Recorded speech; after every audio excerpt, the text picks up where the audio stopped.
Ayan, hello, good afternoon. So, line number 1607. So, ito po ay gigabyte lagyan pero Reno 3D po yan. Okay? So, ito na po siya. Running na siya na stress test. Ayan, so 1 hour and 25 minutes. Maingay lang yung ating compressor kasi nag-cleaning. Ayan, temperature niya mababa lang po. Ayan. So, ang issue, matindi ang issue nito. Liquid damage po kasi itong video card na to. Ayan, temperature 66 degree. Specs po natin, pakita natin ang specs. Reno 3D 1650 Super. Yan, ito po siya, dual fan. So wala po siyang backplate, tinamaan ng liquid damage yung likod niya. Via HDMI po tayo. Okay? So ang mga na-damage na pyesa ito.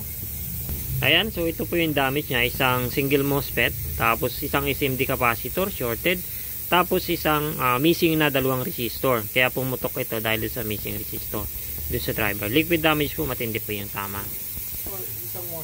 Ayan, okay na po siya to. So, ang sira, isang MOSFET, dalawang SMD resistor, isang SMD capacitor, shorted.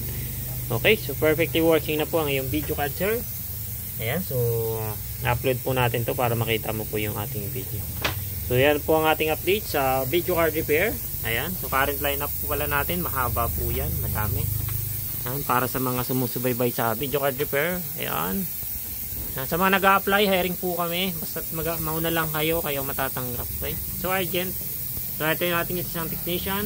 Tapos ito, si Sir Brian. Yung current repair natin. Okay, so yan po ang ating update sa video card repair. So, thank you for watching. See you in the next repair. Bye for now.